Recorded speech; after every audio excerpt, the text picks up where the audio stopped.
Well, I appreciate everyone coming. This is our opportunity, the second annual State of the GEUS meeting, so where we kind of look back on what we accomplished last year and look ahead to the coming year, and also recognize some employees. So that's what we're here for, and I appreciate everybody being here. I think so I can sort of break the presentation up. We're going to give out some awards before, during, and after the presentation, so keep everybody on their toes. Jim, come up here just a second. Thank you. We're going to give out some of these 5-year awards first. Big deal. And is Jackie here? Jackie Trinham? No, he'll be Okay, here in the tomorrow. morning. What about Terry Henson? In the morning? Stan Golight? In the morning? Come on up here, Stan. You're the first award recipient. All right, stand.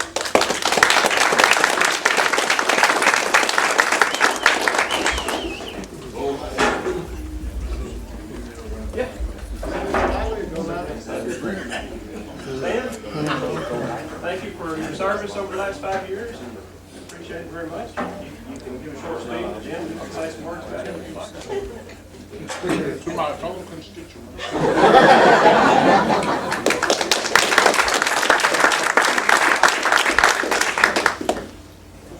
All right, where's Jimmy? Come on up here, Jimmy. We got a couple of your folks too. John, is Johnny here, or is she coming in? Where's Johnny? Johnny McGlattery, come on up. You're the you're next contestant. Johnny, thank you for your service over the last 5 years. We appreciate it. Here's your opportunity to just make a little short speech. Jimmy.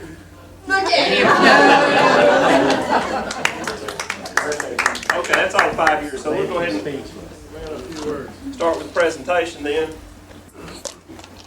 Trying to figure out where's a good spot to stand where I won't block everybody's view.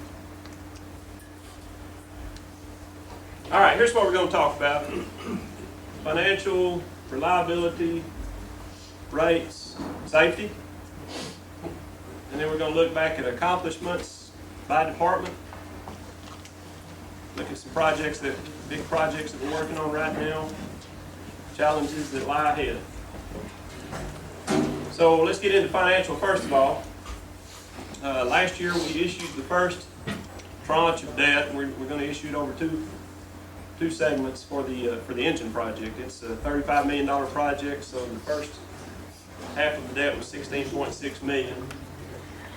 Standard & Poor's, who is one of the bond rating agencies, affirmed our credit rating, which is A with a stable outlook,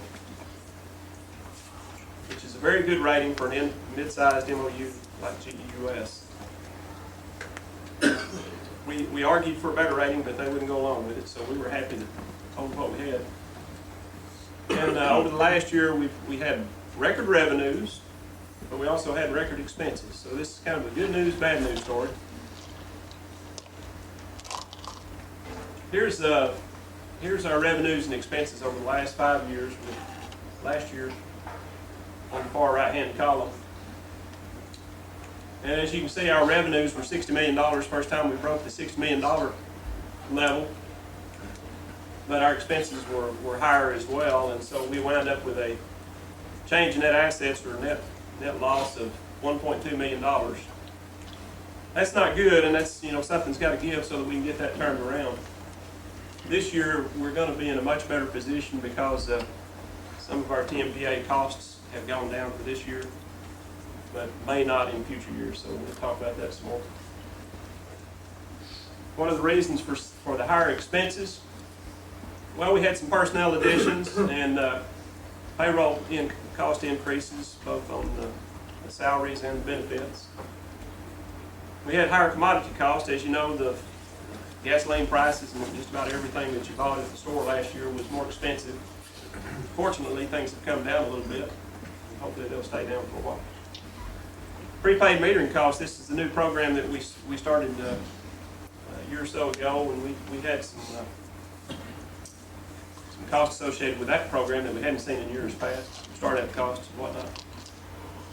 And we've been doing a major effort going on for several years now on tree trimming, and so those are costs that are have been increasing. We're getting a lot of benefit out of it, as you'll see in a minute, but it's a cost increase to our budget. And then increased bandwidth cost was the last one, flashed by very quickly. And the revenues, we're short, I guess, because, well, our energy sales have been flat since 2006. 2006 was a peak year for us. And since that time, they've been flat. We basically sold the same amount of energy 2007, 2008 as what we did in 2006. And we had growth in customers. Our customer counts have been steady around 13,000, a little over 13,000 customers for several months, but it's not showing up in energy sales. We've had very mild summer temperatures, and this spring has been very mild as well. The loads have been incredibly low, even for the spring. And then also our transmission net revenues have declined because the way that it's done is, this is controlled by the state. So we pay into the pot and we take out of the pot our transmission costs come out of the pot. And so it's netted, the expenses and the revenues are netted, and so we've always received net revenue, but it's been declining, so we're not receiving as much as we used to.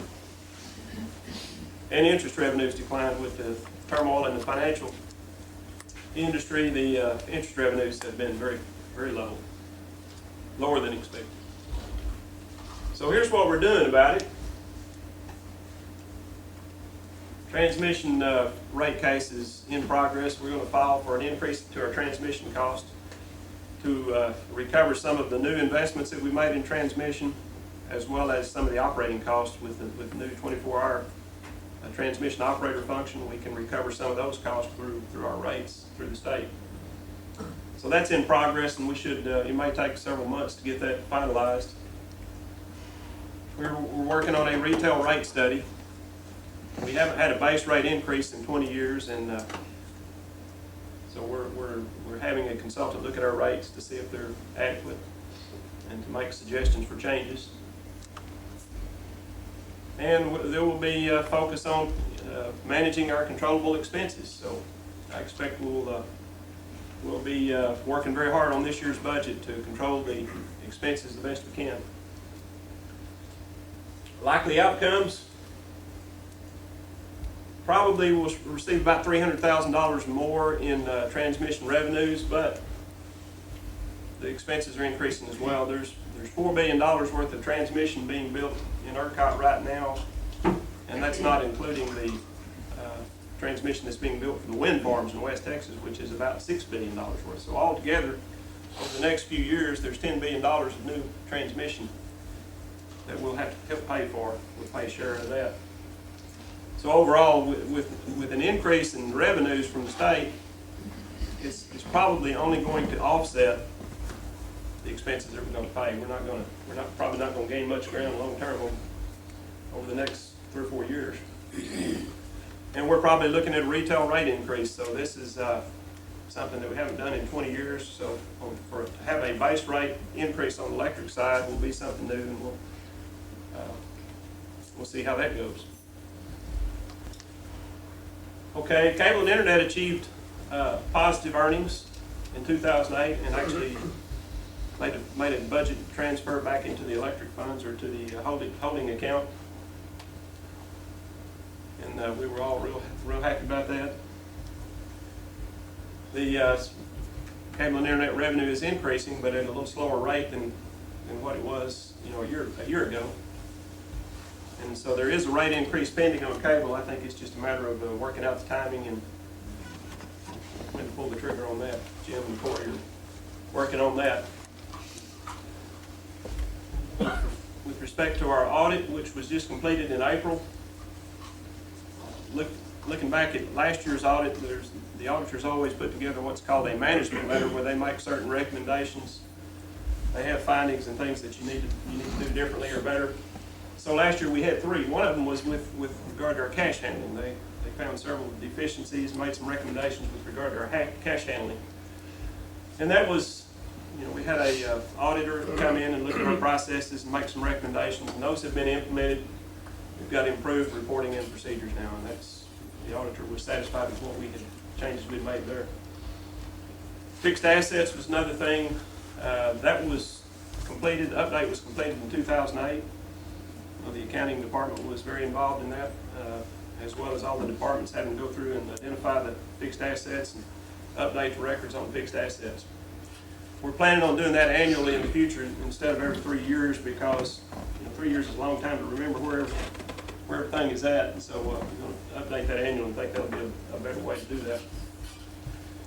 And then PTO, that was resolved when we reverted back to the accrual method at the beginning of this year.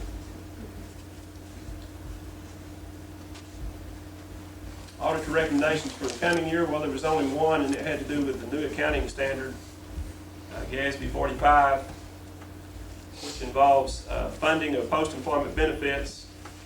I think this is mainly the post-employment health care benefits that employees are eligible to stay on the health care program, medical program. And so we're going to be working with the City of Greenville to implement the necessary changes there.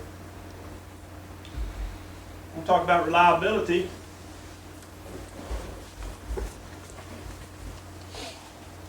New record for reliability was achieved in 2008. SAIDI is one of the statistics that we track, the main one that I look at,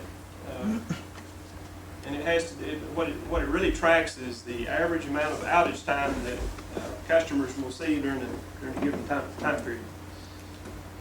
In 2008, our average customer would have experienced only 14 minutes of outage time. That's pretty amazing. And compared to a SAIDI of 150 that we had in 1993 when we first started tracking these statistics, that's a tenfold improvement in reliability. Great job. Let me give y'all a hand, because that was really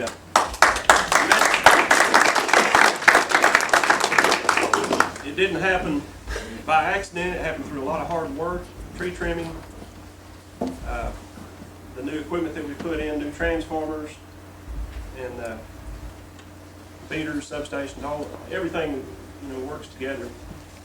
Transmission pole replacements. Here is the actual graph, the SAIDI graph.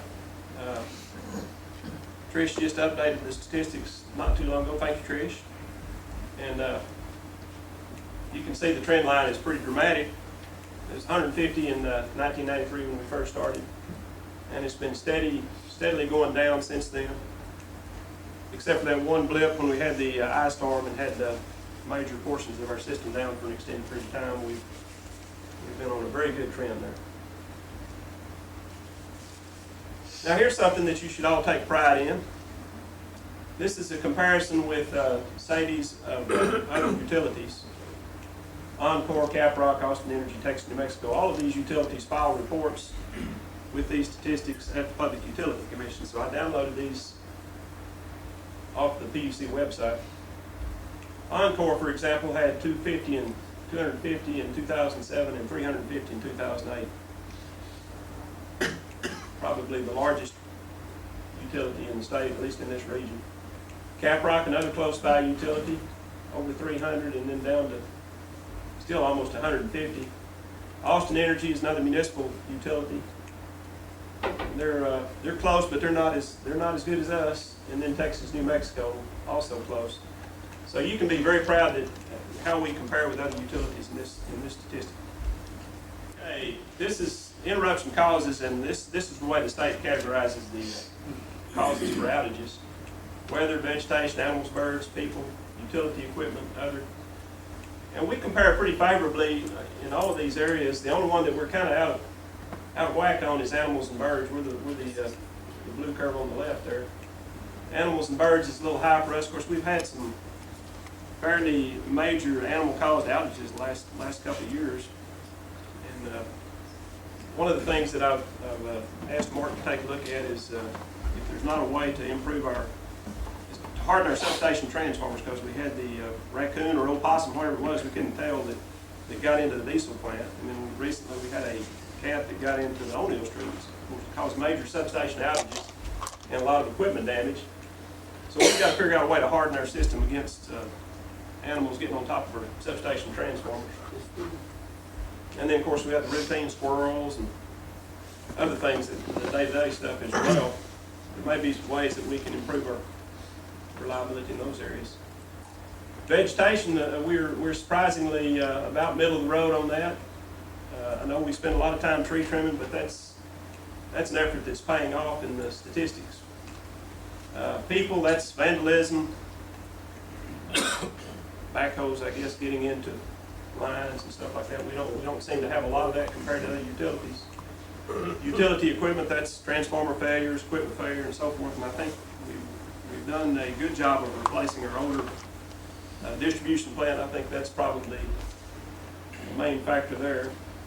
Unknown is a little high, and so I think we want to try to do a better job of tracking what causes the outages to the extent we can, and that we're not always going to be able to identify the cause for an outage, but that's something I'd like us to focus on to see if we can start tracking those a little better. Okay. Other projects that we're working on right now that will enhance reliability even further. Shelby Substation will give us backup capability when we get the distribution portion of that project complete. The transmission portion should have already added to our reliability since we've got a major source into the central part of our station now. Distribution addition, transformers already on site, and the rest of the project is in the works. Transmission relaying upgrades, most of those have been complete. There's still a few that are coming. Tree trimming, never-ending job on tree trimming, and then video security hopefully will help us be a little bit better prepared against vandalism and folks getting into our substations. Major outages do make front page news, but I thought the approximate 30-minute restoration time after the O'Neill Street outage was pretty incredible for Saturday morning of Easter weekend. That was a fantastic job of getting that substation, getting service restored on that Saturday morning.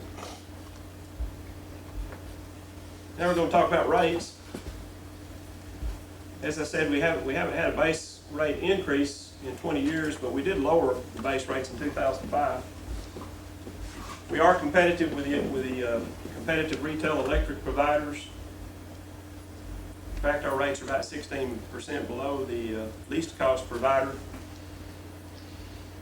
And the big reason is our FAC PCRF has decreased to 2.5 cents in April. So as it stands right now, we're one of the lowest cost providers certainly in this area and possibly in the state. Natural gas prices have fallen dramatically with the economic slowdown. They're sort of trending back up now, but they've come down significantly since last summer.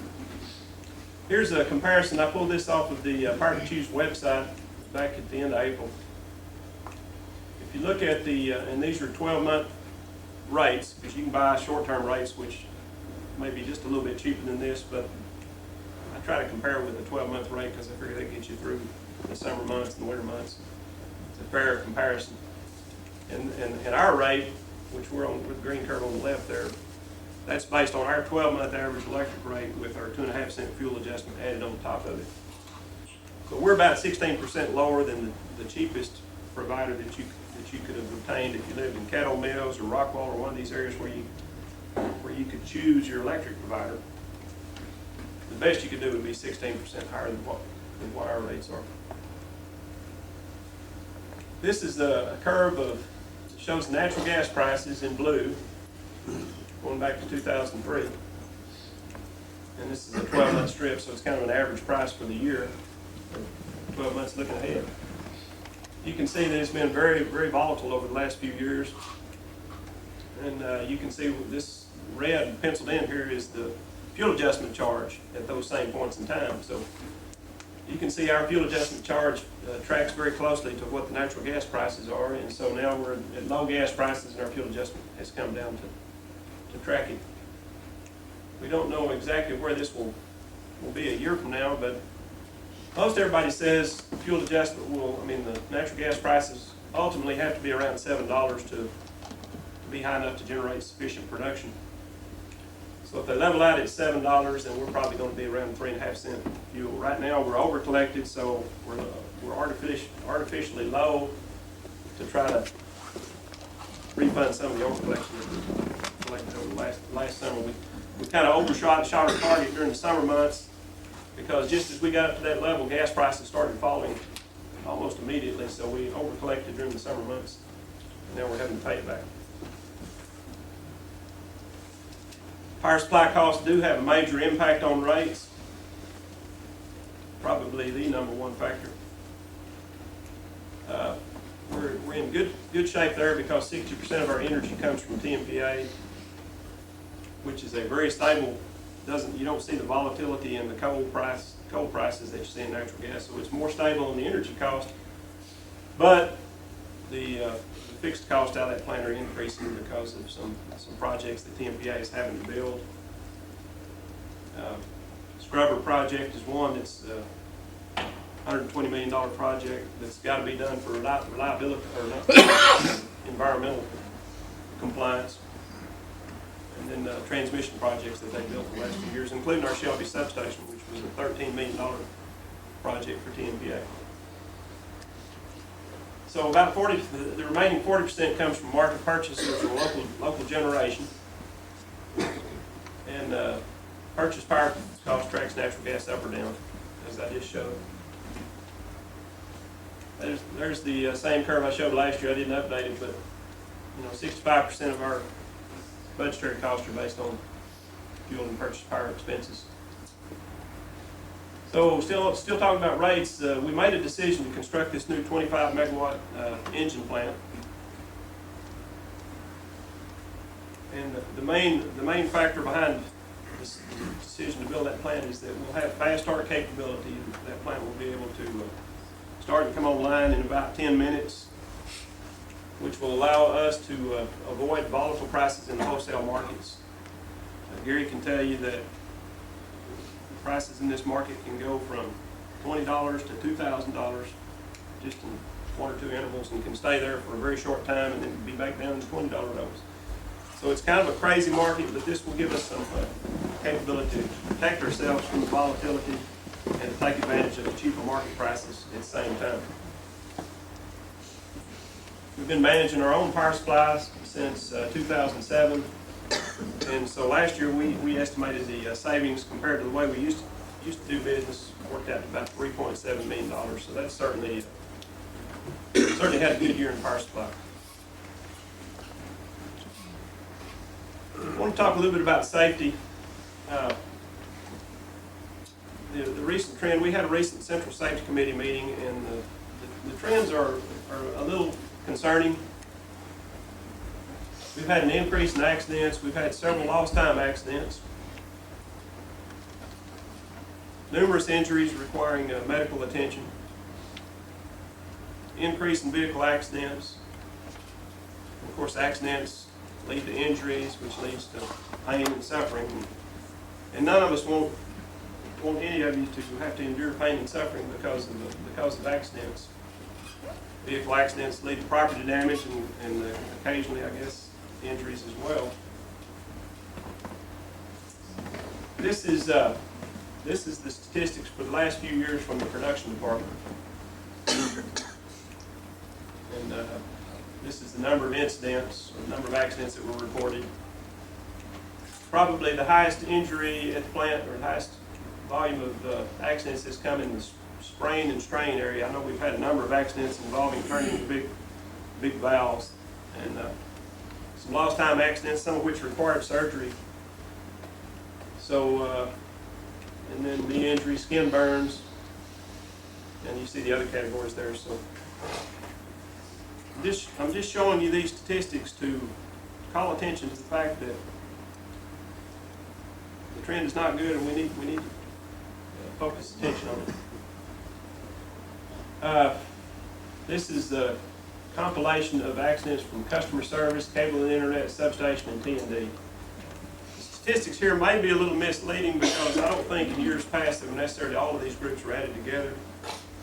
But still yet, last year was not a good year for accidents in those areas. We had 6 vehicle accidents among those departments, which is that's way too many.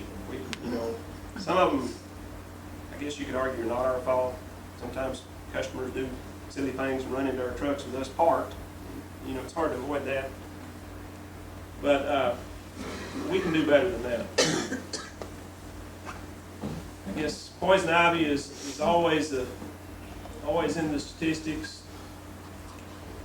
The strains and sprains also a big factor for accidents.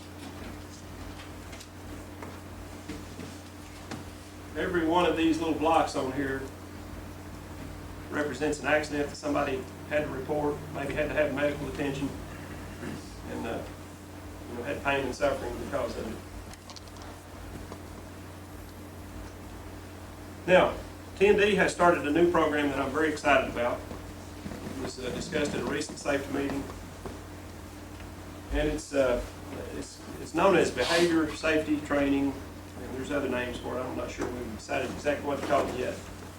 But the principle is that you have observers that are trained that go out and observe the work in action, identify the behaviors that are taking place that are risky behaviors, at-risk behaviors, and then provide feedback. The idea is you promote the good behavior and you discourage the at-risk behavior, try to reduce it just by calling attention to it.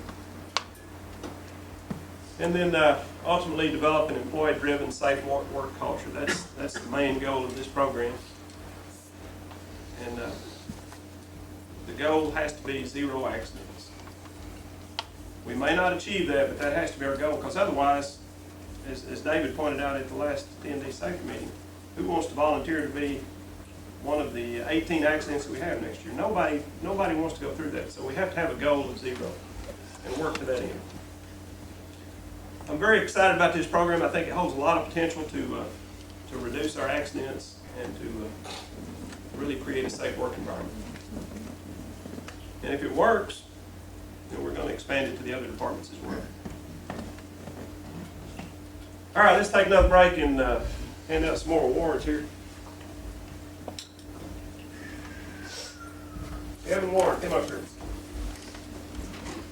These are 10-year awards. Carol Morris, I think I saw her. There she is. Carol is here.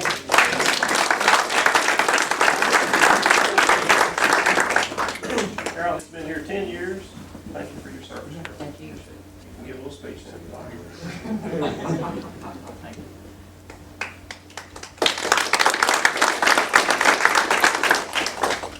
Jimmy?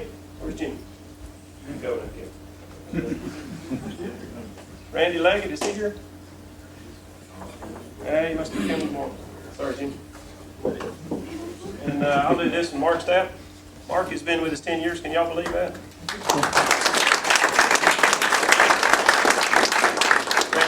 Appreciate your service. And Michelle is not here, so I'll give Bill Richardson his award. Bill has been here 10 years.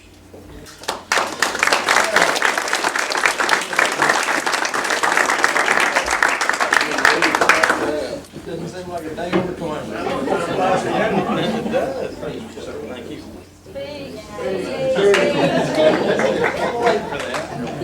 Maybe next time.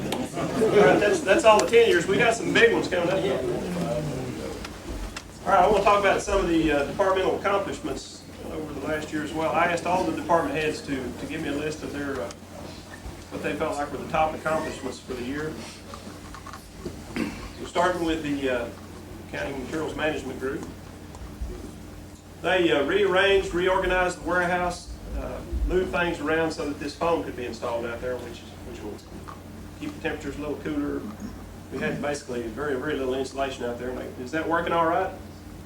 Can you tell that it's cooler? Of course, we've had Doing a lot better. We've had pretty mild temperatures, but hopefully it'll help out this summer. The fixed asset update that I already mentioned, and then a lot of involvement from Michelle, primarily on the debt issuance for the engine plant, meetings with the rating agencies and financial advisors. A lot of paperwork had to go in on that. And then purchasing, a major effort underway as we speak on the engine plant. 15 major bid packages that are, some of which have already gone through, but there's more coming, and Beth is really staying on top of that and keeping things moving. Gas boiler replacement in progress. What's the time frame on that? They're saying 3 to 4 days. probably late next week. They're sending a new chip because our new software is not compatible with the old unit. So we're kind of in between. Hopefully we'll have that system in very soon. Consumer Services Department, coordinated outsource of bill print. That's taking a load off of us and moved all that out to, that pros doing that. Online bill payment, which is something customers had been hounding us about for years. And we finally joined the modern age, and we've got online bill payment capabilities. Anybody using that? We just started using it not too long ago, and it's very convenient.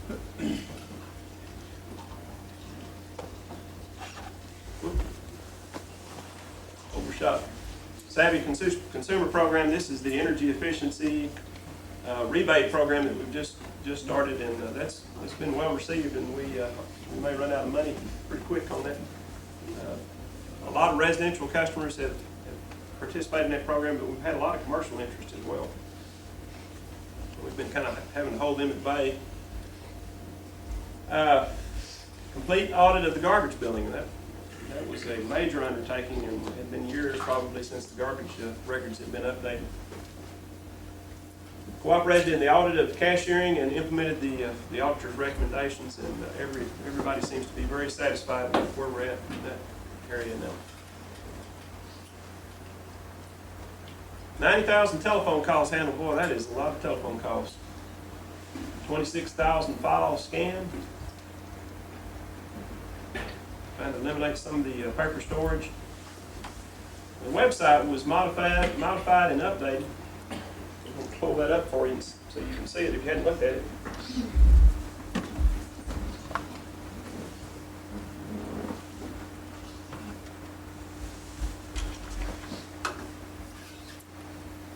If you hadn't been in there a while, this is the new look. It's got a new look that I really like, and this background can be changed seasonally. I kind of like the bluebonnet, so we leave those up there year round if we wanted to. And then it's got pull-down menus across the top, which is a big change. Pretty easy to use. If you want to figure out how to pay your bill online, you can go to that. It walks you right through the steps.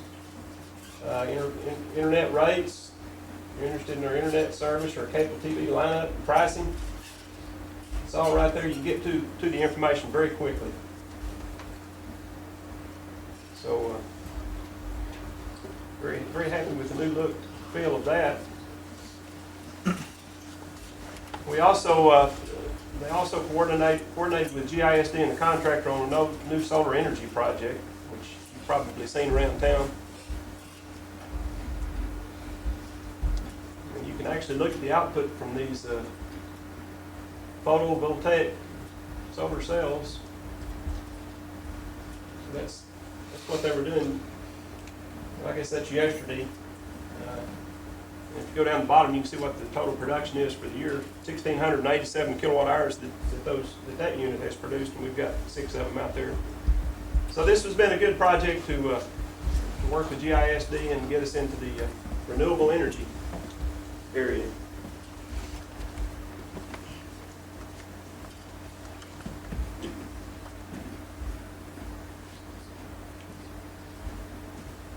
Transmission, this was probably the biggest single year we've had in terms of transmission projects that I remember anyway. Had the Monty Stratton I-30 69 kV relocation project that took months and months of negotiations with TxDOT and the city of Greenville, working with our engineers, design engineers, and then of course the contractors when the project came around.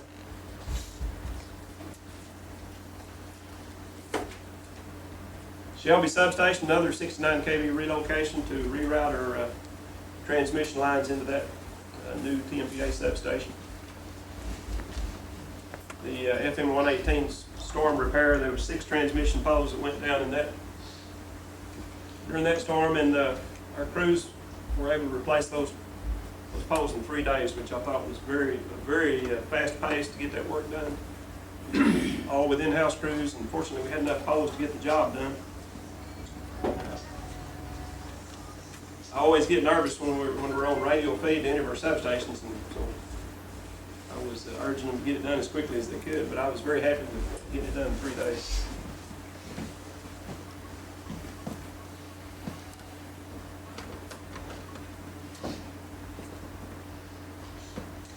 Okay, we also had 34 transmission pole replacements during the year. That's sort of a preemptive thing where you can avoid having to replace them during storms if you can get out there and identify the bad ones and replace them ahead of time. So that was a pretty good effort last year to get transmission poles replaced. And then tree trimming, a lot of contractor and in-house tree trimming effort devoted to transmission clearing our 69 kV right of ways. Sure wish we could figure out something on that pecan tree short of going to the courthouse. I guess we're still working with that guy trying to come to some agreement on that. Okay, distribution. We had the Hallmark I-30 feeder reconstruction, which involved relocating it to, it was about a half mile down the highway to a different location.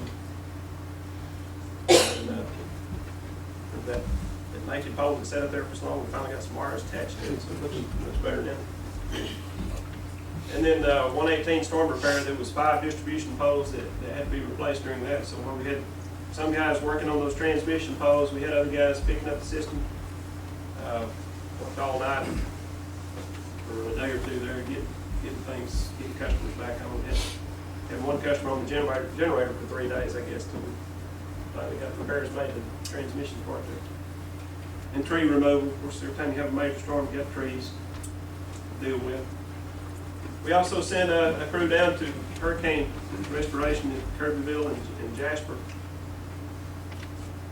One of these days, we're going to have a major storm. We're going to ask Jasper to come up here and help us. Completed the Cottonwood and Jackson's Run underground subdivisions, and so now we've got all these lots sitting there with electricity and street lights. We're ready for some houses to get built.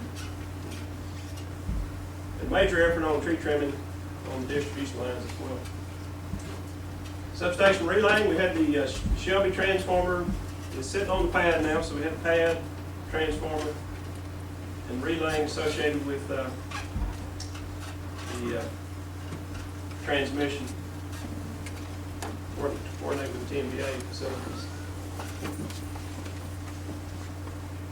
There's also a significant effort to coordinate with the Olinger and Pruitt transmission relay changes that were being designed by TMBA and their consulting engineers. So I know George and Alan spent a lot of time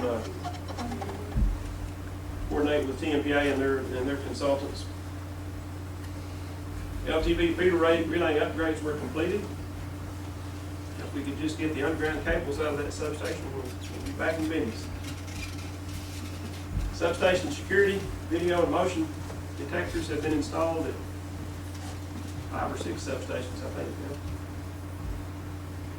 And I don't know whether it's just coincidence or if those cameras have something to do with it. We hadn't had any intrusions in quite a while, so hopefully that trend will continue. Carroll and Dent Road relaying modifications were completed. GPS meter audits, that's the ERCOT meters that measure our load, tell us how much energy we got to pay for or sell, one or the other. And then the S&C breaker repairs, I think there were 9 breakers, some at Dent Road, some at Diesel Plant, that had a design flaw that had to be replaced. And George, are those working all right now, I guess? Yeah, we've corrected that You problem. think they're good now? Okay. Production. There was an upgrade to the continuous emissions monitoring system. Complete replacement there and configuration. AGC, automatic generation control. This was to install and configure a new system that can be controlled by our QSC to pulse the units up or down. Pretty major undertaking to get that system installed and tweak it so that it's working properly. We had a boiler feed pump repair on 3B that was quite involved. And then we had a number 2 turbine bearing failure that was repaired. I want to commend the guys for working some long hours to get that job done. I know that was a major undertaking. Involved not only the bearings, but completely replacing all the hydraulic oil or oil that's in the system there to cool the bearing, flushing it and putting new oil in. And then engine project support, air permit assistance, big oil, 3 million gallon oil storage tank has been removed now. New maintenance building has been completed. I think we did the wiring in-house. Relocation of tools and equipment, I don't know if that's complete yet, but I know it's complete. Kevin's trying to say it. That was a pretty major undertaking to pick up all of our stuff and move it out to the new building. And I guess those old buildings will be torn down within the near future. Make room for the engine plant. Unit 1 had 28 starts and 2.2 million kilowatt hours of generation. Unit 2, 89 starts, 11 million kilowatt hours. Unit 3 had 123 starts and 33 million kilowatt hours. So I know Gary depends on these units to take advantage of high market prices when we can sell into the market, and also to protect us from risk when once you get that spidey feeling going up your back and it kind of spine starts tingling a little bit. That's when you put the unit on, it gives some protection against the market. And so the units have a lot of value, and they're overall very reliable. There's a lot of hard work from a lot of folks out there. TO Power Supply executed 130 switching orders. Switched in the new Shelby 69 kV ring bus. That was, it's always interesting to switch in a completely new facility and to do it without causing a major outage in the area, and so everything went smoothly on that. I know there were some nervous days there while we were working on that. Dispatched 2,506 calls, 415 non-stop calls. Implemented a new trouble ticket system and brought the outage reports up to date.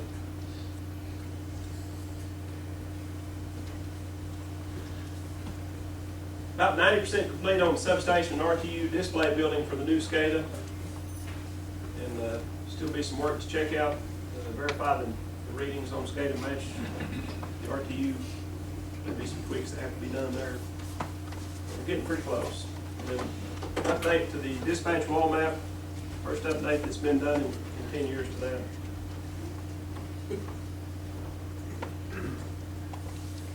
Despite the high fuel prices, we averaged an energy cost of 3.63 cents per kilowatt hour, which is pretty good. And like I said, saved customers $3.7 million. Cable and internet, I've got this split up into sub-departments here. The customer service division reorganization was complete in October. And been a major effort to get closer to our customers, and so there's been follow-up calls and thank you notes to new customers, and also to customers that had service calls. And girls have been calling the new electric customers, the ones that somehow got through without signing up for cable and internet, just to make sure that they knew about our cable and internet service. What kind of response do you get on those calls? Is it, are we getting some worth the effort? Every week we receive some to sign up for cable. And then we're also trying to communicate outages in advance. If we're going to have an area out, we're working on a node or fiber splicing or whatnot, then we try to communicate those in advance. And selling digital boxes, I think, was the last thing there. On the outside plant, installation of 166 unit apartment complex and 24 unit Rosewood court apartments completed with in-house personnel. Drop berries, we're doing those in-house now to save expense. We're doing splicing of extensions in-house also to save on expense. Head in, they completed the digital transition 30 days ahead of time, and then the government decided to postpone it. That's the way it works when you get it ahead when they postpone it. But that's coming up in June now, I think, isn't it? Some new channel additions. Built fiber to the Civic Center for live events, charity auctions, and other events. And increased bandwidth, which I have enjoyed. It's now 1 meg upstream, 8 megs downstream.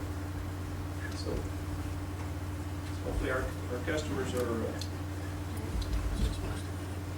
getting used to GEUS internet and wouldn't think of switching to anybody else. That's the idea behind it. Local origination and marketing. Studio control room, there's a number of changes made there to improve the quality and the productivity of the effort there. New equipment on channel 3 and 34. New network equipment to communicate with head end. Nail campaign partnering with local merchant. Who was the local merchant there? It was Papa Murphy's Pizza. Who? Papa Murphy's Pizza. Papa Murphy's Pizza. And then local production included 40 cross-promotional spots to support the utility. I've seen a few of those ads, and they're very well done. Quality has really improved over time there. Local origination on channel 3 and public service on channel 240. One church we're carrying now that we didn't used to.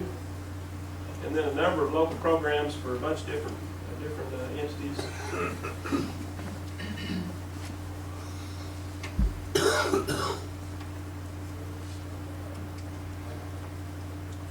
Finally catches up and then runs through. Developed artwork for direct mail, print ads, and signage. Supporting other departments there. Overall, some of the major administrative things that were done, they completed retransmission negotiations with the off-air channels in the Dallas-Fort Worth area. You have to pay for the ABCs and the CBSs of the world these days. You don't get them for free, which has really been a big change for us. It increases our costs. But those were completed and we were satisfied with the outcome there. Reversed a 9-month decline in subscribers that we saw last year. We had an alarming trend last year with losing customers, and so this year, first 7 months, we've increased 4.4%, added 201 cable customers, 228 internet, overall 229 new subs. I want to give y'all a hand for that. That's great work, and I know it hadn't happened by accident. It's been a lot of hard work on everybody's part to get closer to our customers. It's obviously paying off. All right, let's do some more awards. We're going to talk about major projects. Rusty here. Let's see, Rusty come tomorrow. Michelle, you want to call Michelle? Is this a good time to call her?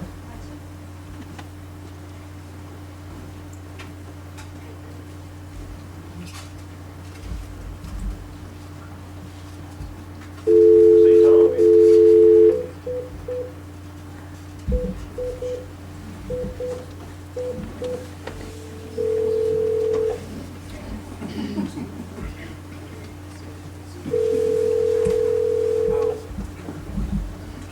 Hello? Hi, Michelle. Huh? Hi, it's Kathy. Hi. We have your conference into the State of the Jews. Thank you. Thank you. And I'll turn you over to David now. Okay. Hello, Michelle.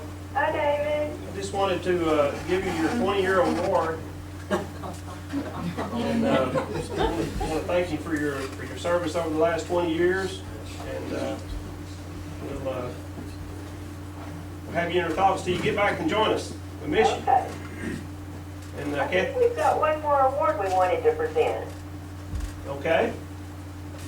Okay.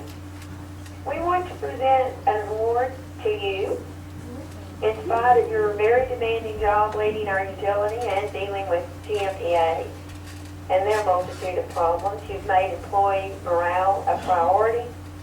You've cared enough to spend time and money to conduct the survey and then tried to use it to make things better. During the past year, you've tried to have small lunch meetings with every employee to give each of us a chance to spend time with you and learn more about what you see as GEUS's challenges, as well as share with you what we see from our perspective. And you've added this annual meeting as a chance for everybody to get together and learn more.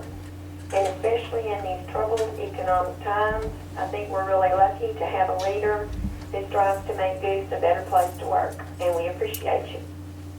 Well, thank you very much, Michelle.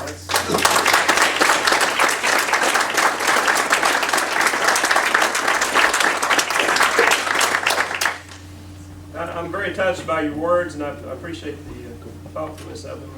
And she's giving me a plaque right now also, which I appreciate. Thank you very much. This is totally unexpected, and I thank you very much. Thank you. Kathy, you wanna read it? I'll read it. Leading by example, by demonstrating the values that we stand for in your everyday work, you have become a true leader in our organization. You have taken it upon yourself to lead the way with great tact and dependability. You stand out, you motivate others to perform at their best, leading the entire team toward ultimate success. David McCullough, General Manager, thanks for pointing us in the right direction from your employees, May 2009. Thank you.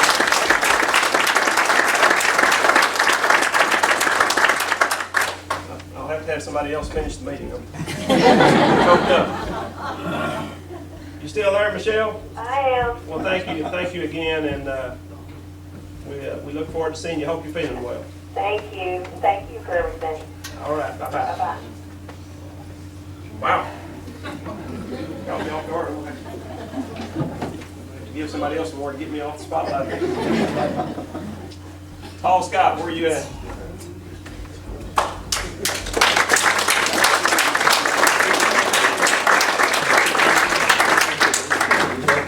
We have a very special award for Mr. Scott for 35 years of dedicated service from 1973 to 2008. I accused him of lying on his application the other day and signed up when he was like 14. He doesn't look like he's old enough to have worked here 35 years.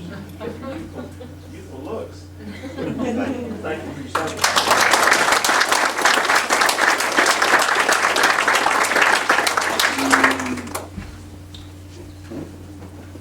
I think the other awards we'll have to hand out later on.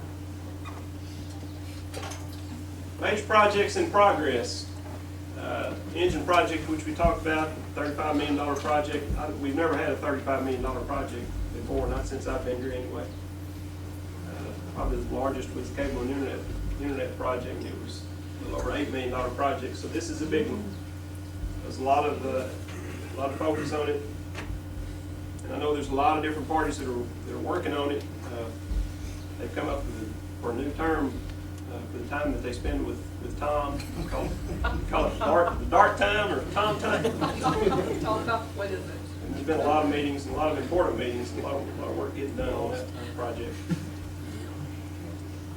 Customer Service Center, another big project that's underway that I know everybody's looking forward to. And I do have some pictures of that. I don't know if y'all have seen those yet or not. Has anybody seen this? Well, this may not be exactly how it's going to look, but this is kind of where the architects have got it right now. This is the cable and internet lobby. You have displays showing some of the services that are available, and kind of open lobby concept. And that's looking at it from the main lobby. I want to call attention to the cable and internet services so that when customers walk in, they don't forget about us. And then that's a look at what the electric customer service wing could look like. Like I said, this is not necessarily the final product, but it'll give you something to think about. It's pretty exciting when you get to this phase of the project and start seeing what it might look like. And I know we're all excited about it. Architects are about to begin really putting some drawings together, pricing it out. We'll have to see if we can afford all this or not. I guess that's the big question right now.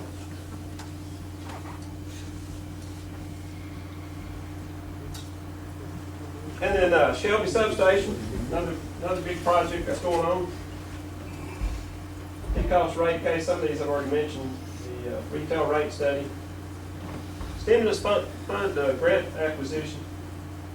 We're tried to get some money to, of course, they've come out with this stimulus program. They don't really have all of the rules and regulations defined yet, but we're wanting to get some money from the federal government for renewables, energy efficiency, broadband. There's some broadband money available. I'm forgetting one or two categories. Jimmy, what's the other one?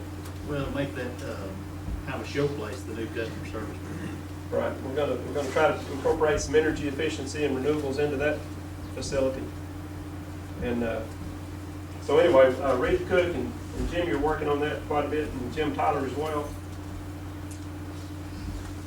We've got a compensation study underway, and in fact, we'll have the consultant in town next week to begin training of supervisors, present the results of his finding to the GEUS board, and then hopefully we can get this program off the ground. I'm excited about it because it puts more of the work on the department heads and less on me in terms of the annual salary adjustments. Before we take a break here, before we do that, I got some general managers recognition awards for some employees. Is Michael Sisker. Don't tell him he's getting one. Bob Eden. Where's Bob? Come up here, Bob. Bob is fairly new with us, but he's been in the substation department now for, I guess, about a year. 7 months. Well, it seems like a year. Bob was with George when they went out to the O'Neill Street substation back on Easter weekend. We had the cat get on top of the transformer. And both 69 kV breakers tripped and went to lockout, as well as all 4 feeder breakers, and so it was a complete substation outage. And George and Bob were dispatched to the substation, quickly found the cause of the outage, and reset the lockouts and got service restored really quickly. 30 minutes, I think, was a pretty incredible turnaround. I think some of the T&D guys were involved in that as well. But we had one customer that I guess observed it, lived in the Villas apartment complex, not too far away from the substation. I guess he watched y'all doing your work, and he commented that it was an efficient, professional job, quickly restored power at O'Neill Street. He and some of the other residents at Villa are on breathing machines, so they were quite thankful for the rapid response. So, Bob, I want to recognize your effort there.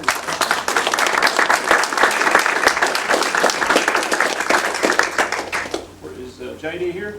JD Wilson? No. Okay, don't tell him.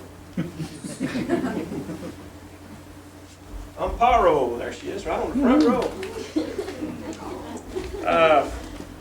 I received an employee comment on Amparo. And it was really stood out, I thought. So let me just read you some of this. I have had the opportunity, I won't tell you who it is, I don't want to embarrass this person, but had the opportunity to work rather closely with Amparo since she took over collections. I did not know her very well before this, but I just wanted you to know how pleasant and professional she is. She's a pleasure to work with. She is not adversarial, and she is willing to help and be helped. She treats me as a member of her team, and look forward to our interactions as we work to collect money for the service that GEUS provides our customers. And one other note here too.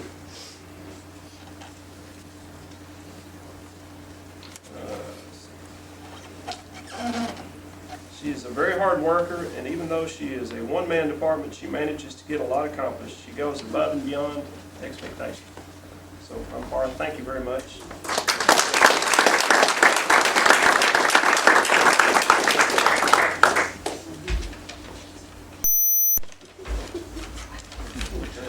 Try not to give you, I know you T&D guys will give them up. Chasey Tharp, come up here.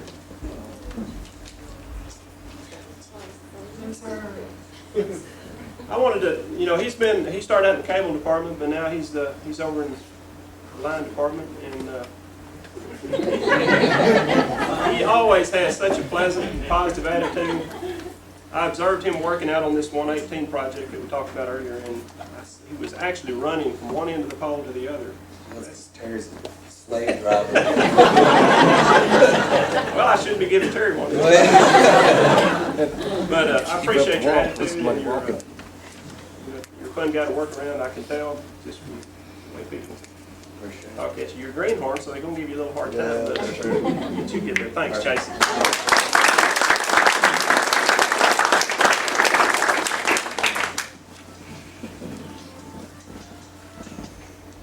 James Fry, come up here.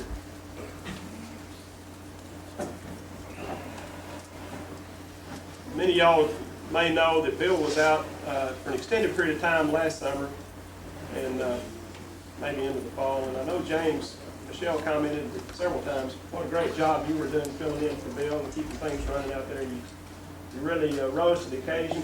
I know you were heavily involved in the fixed asset, rearranging and reorganizing the warehouse also for the installation work. And so, James, I just wanted to recognize you and appreciate your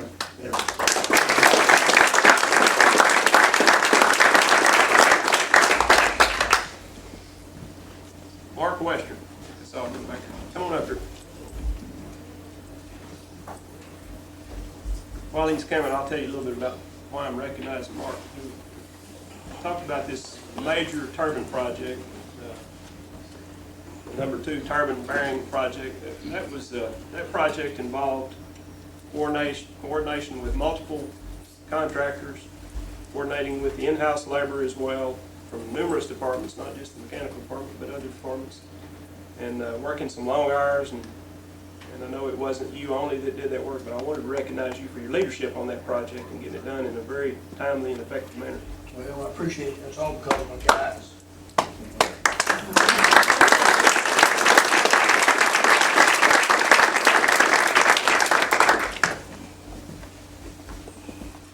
Carla McDonald and Stacy, are they here? Carla? That's Stacy. Well, I'll do Carla now and Stacy, but y'all have to be quiet. Mayor Oliver called me one day and told me that one of his little old lady that goes to his church, Kavanaugh Methodist Church, had called in. Her name is Nellie Spradling. I don't know if y'all may know her, but she's 85 years old and very spry for her age, but just like a lot of other customers that we deal with from time to time that need a little help. Apparently funds had not been received to pay for the utility bill, and so Carla and Stacy, I guess, were in contact with her and helped her through the process, and actually got the supervisor involved. But anyway, she commented to the mayor, and that sort of correspondence with customers when you please them to the point where they brag to the mayor and then the mayor brags to us. I think that's noteworthy, so I appreciate your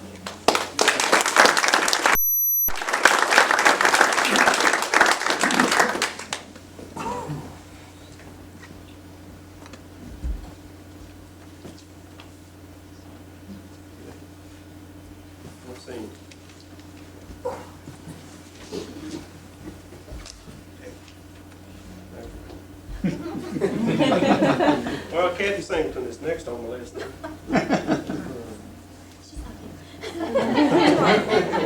I don't know how many of y'all happened to come by here last week when we had the reception, but you know, Kathy does such a great job of decorating, preparing for these special meetings.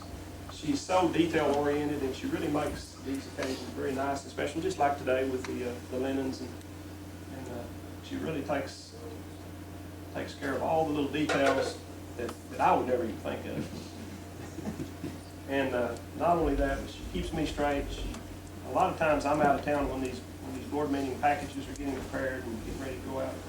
So 90% of the time, or at least half the time, Kathy handles that with very little input from me. So Kathy, I just want to recognize your outstanding service.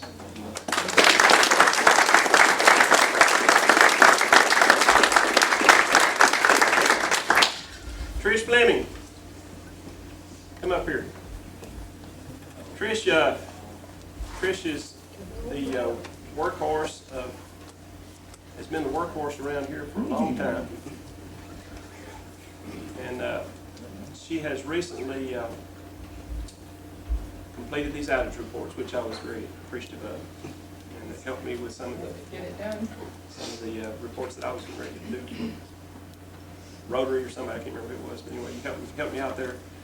She's also a key player in the SCADA project, which is I know it's involved hours and hours of work and discussions with George, arguments with George.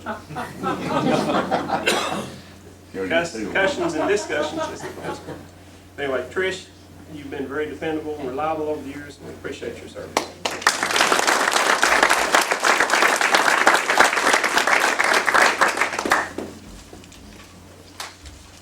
All right, well, let's stop right there for now, and then we'll pick up in a minute.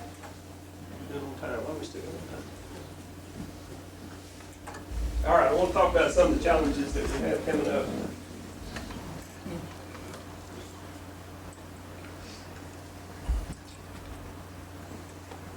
New state and federal laws. There's the Texas legislature, fortunately, is only in session every other year, but this is bad news that this is one of those years. There are a number of bills that are being worked on. We don't know how many of them will make it to the finish line right now, but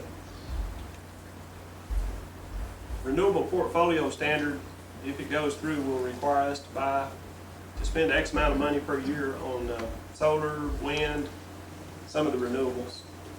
So this could be another expense factor in our budget that we have to add in.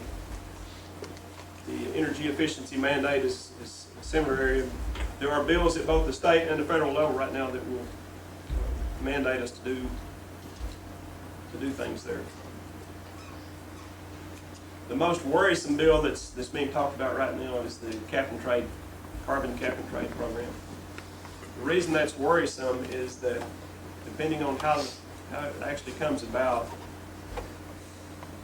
carbon allowances will cost speculation right now, but somewhere between $10 and $50 per ton.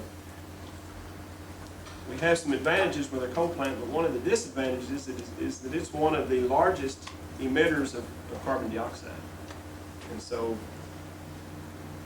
that plant emits about 3.5 million tons of carbon dioxide every year. So to pay those credits, if you figure $20, which is kind of a mid-range number, that would be $70 million a year that TMPA would incur to buy allowances or to pay for the carbon that it's emitting. Our share of that would be $7 million a year. So it's a huge risk factor for us going forward. Nodal wholesale market was supposed to happen last December. They didn't make it, and so now it looks like it's going to be December of next year. Gary is involved in a lot of, in fact, I think you were at a meeting yesterday to talk about verifiable cost or something. There's a lot of things that will change in the market, a lot of things that will change in the reporting, and so there's a lot of things to get ready for.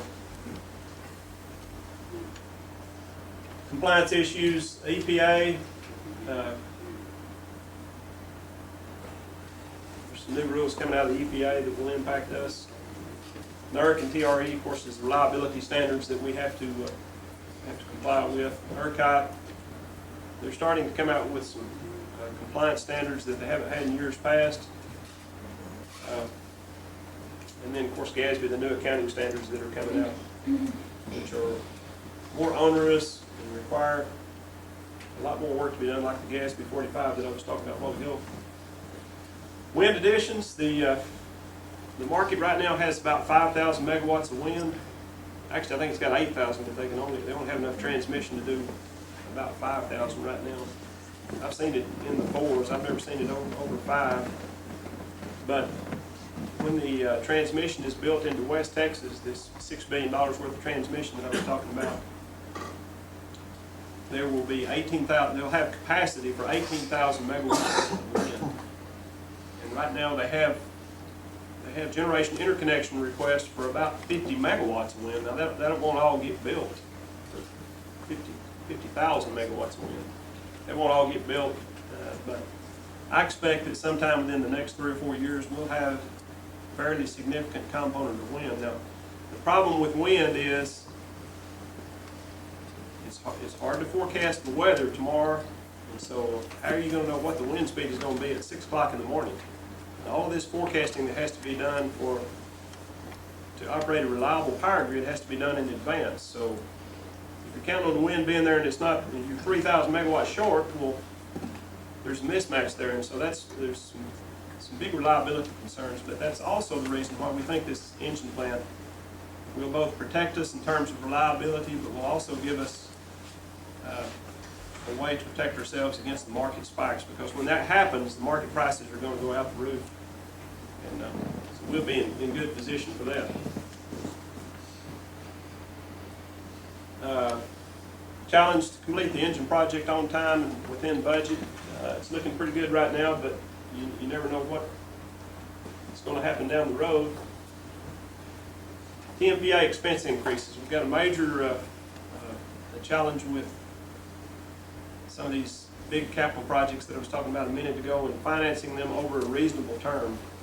One of our partner cities, BTU, is opposed to financing longer term. They want all the debt to be paid off by 2018.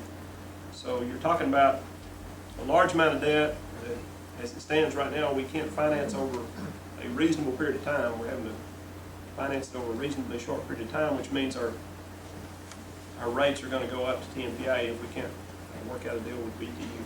So there's a lot of work going on there. It's going to impact our future rates and where our rates will be a year from now. Will depend a lot on how successful we are there. Well, we've gone into an economic turn down. I don't know if we've seen the absolute worst yet, if there's still more to come. So far, we've seen some industrial customers whose usage has dropped pretty significantly compared to last year. And that's about the only major impact that we've seen. I think a lot of the other load impacts that we've seen have been more weather related than they have been economic related. But we'll see when we get some really hot temperatures, we'll know for sure where we're at. When will the recovery come? When will things turn around? Because when it turns around, we'll all get into another growth spurt, which requires capital and projects to go out and serve new customers. We've got the electric rate increase, likely rate increase that will be the first one in 20 years. So that's going to take some effort, some work. Second issue of debt for the engine plant will be about a $20 million issue. That will be later on this year. And on cable and internet, it's kind of more of the same competition. How can we deal with the competitors? I saw an ad for AT&T during the lunch hour. They've got, they're into TV now, and got internet, wireless, and a telephone service. So they can bundle a lot of services together. And of course, we can't do telephone, we can't do wireless, we can't do TV and internet. So there's some competitive challenges that they're only getting tougher. So really, we've got to be on our toes there. Quality of service is kind of a ongoing effort there to maintain reliable service and good picture quality. I think we're much better than we were when we launched 6 or 7 years ago. There's probably still some improvement that we can do on some of the off-air channels, but some of the fixes are quite expensive as well. So don't know exactly what the solution is there. Increased bandwidth. We've started offering more bandwidth, so we're spoiling our customers with more bandwidth, but it seems like with bandwidth, as soon as you offer a new level, that gets used up pretty quick, and then they want more, and so there's more and more things that can be done on the internet now. It's kind of where does it end? FCC compliance, I think we're in good shape there, but there's challenges all the time coming out of the FCC. We continue this subscriber growth, a good trend of 7 straight months of growth. Keep that going, and then how to handle the rate increases. Timing, and let folks know about that. Well, that's it for my report. So we'll just we got some more awards here to hand out. What? Kelly Gardner, is she here? There she is.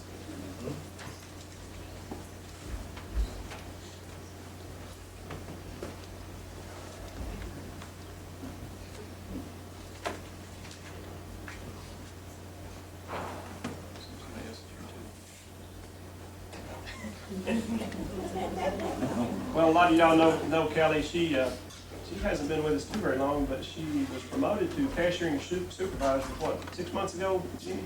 A year ago? Not quite a year ago. And that was an area of our business that was in trouble. I mean, we had the auditors writing us up, we had the city that was unhappy with the way things were going. And Kelly has taken on that job and really turned things around, implemented some procedures. One of the things that I really liked that she did was she sat down with the city finance officials and really established a good relationship with them. I know Michelle has commented a number of times that she thought your approach had really worked well in smoothing out some of the problems. And so that cooperative attitude and the effort that you made there has paid dividends. And thank you, Kelly, for your work.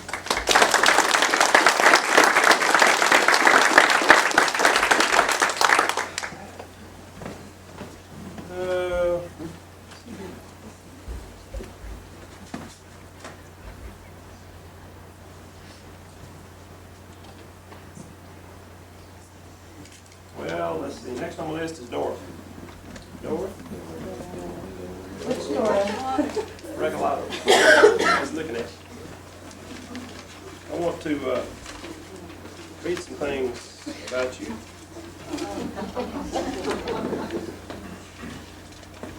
Find it. Oh, I got some notes here. This was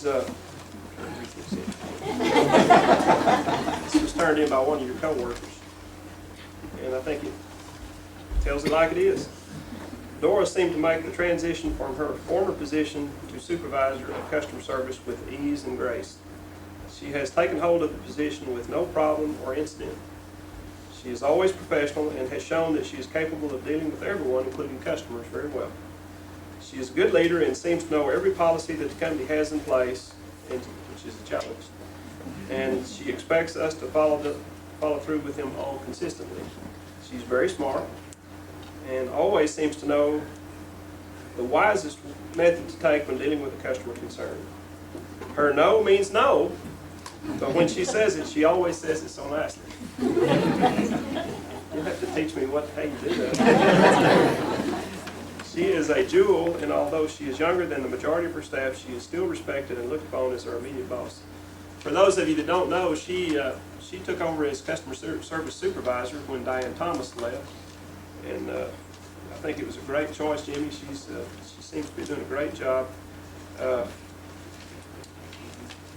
And I have listened to, we've got the telephone recordings now. Of course, occasionally, whatever y'all tell the customers is still not enough, and they get to my level on occasion, and occasionally they will make accusations and say things that I just know are not true. So I listened to some of the recordings. She is incredibly patient with some of these customers in the face of abuse, name calling, and I don't know how you do it, quite frankly, because I don't think I could do it myself. But Dora, great work. We appreciate you.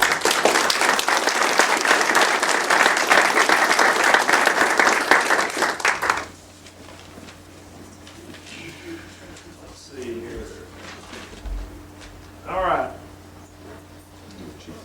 This is a foursome. Paul Scott, Justin Mason, Johnny Hendricks, and David Jones. Can you all step forward?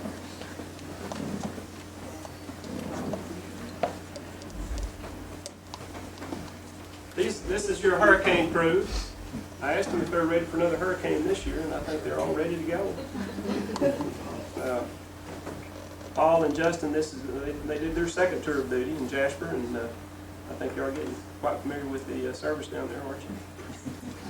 Anyway, it's commendable that you got volunteers that are willing to travel away from their homes and to help other cities that are in need of assistance. I know there have been times when we've needed assistance, and it's always been good when other trucks would roll in to help us out. And so I just want to thank you guys very much for your service. Paul, Justin, thank you. John, appreciate it. You want to go back? Oh. Maybe you can avoid that.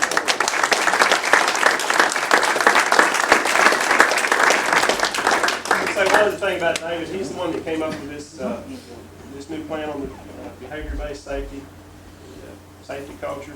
I think it's a great idea. He does a lot of safety training for us. He's got some skill and standing before public and giving speeches. Good about explaining things where just about everybody can understand, including me. It's the only time I get them listening. So David, you've done a great job, and I appreciate it.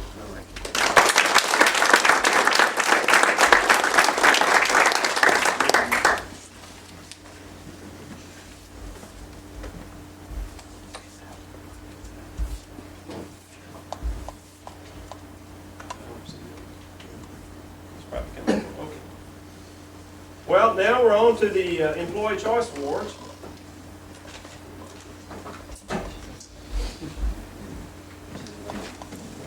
This is the awards that are chosen by the employees themselves, probably the ones that had the most meetings. And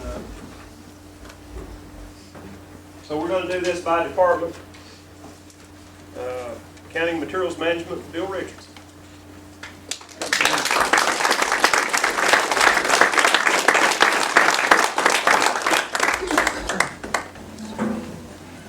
Read what your coworker said about you, Bill. I'm going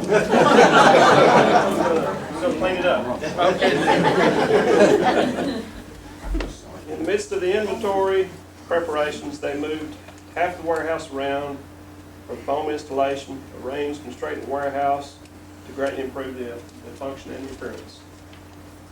And one of your coworkers said, Bill takes his job very seriously.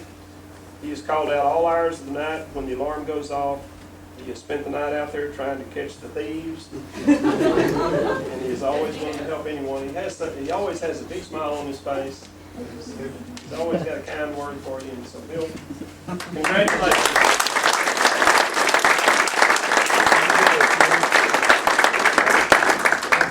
Appreciate it. Okay, admin.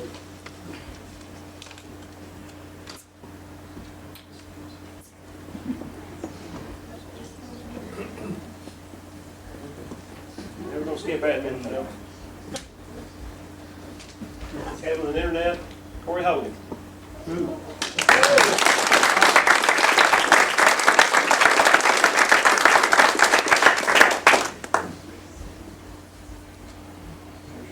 Hold that while I'm talking about you.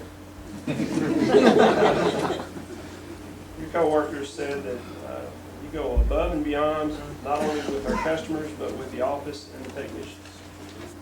And Corey never shies away from a challenge, always willing to help, and he's our go-to guy. Corey is the leader who goes the extra mile for customers and employees. He's very genuine and has integrity. It's very commendable. Thank you.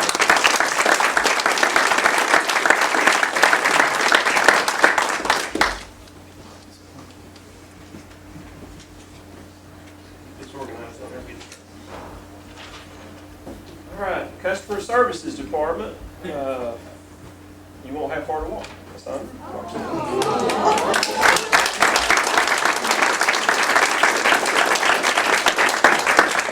Oh, we missed it for a minute.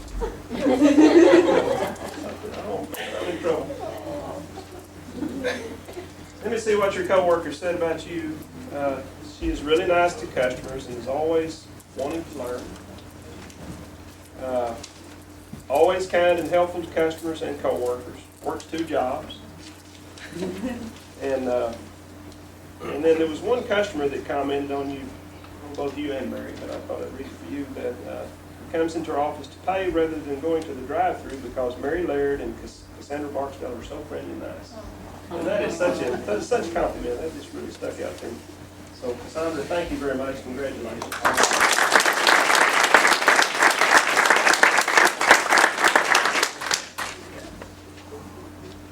Engineering and Operations, Jason Scott.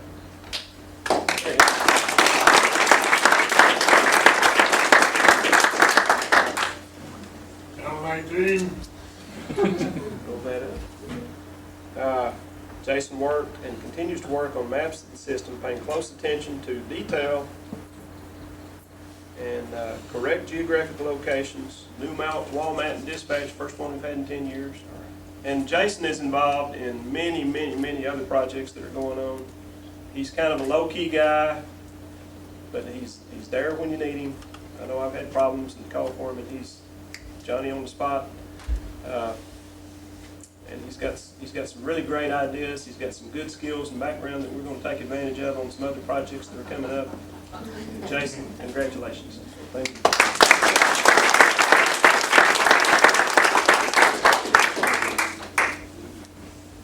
That one I think is going to be tomorrow.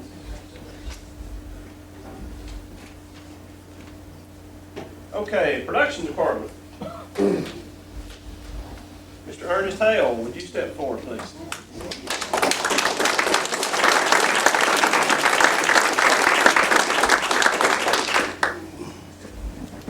Ernest, I'm going to go ahead and give you this award, and then I'm going to read about you here a little bit. Ernest was just recently promoted to a PPS 1 at the power plant. And one of these employees that put you in for this award said that Ernest's good attitude, he has good attitude, he's observant, conscientious, reports to work early, and he really enjoys having you on this shift. And so, Ernest, we appreciate your work.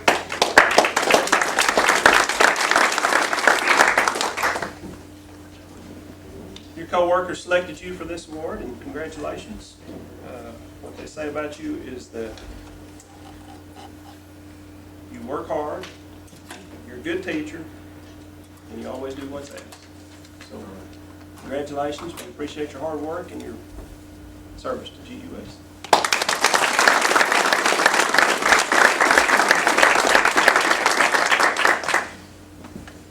What am I forgetting?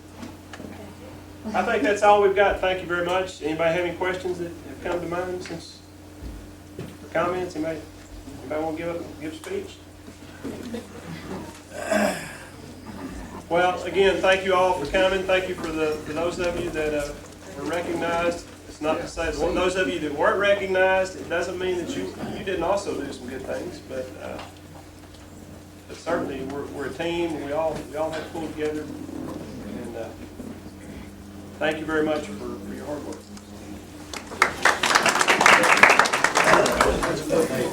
Bunch of cookies.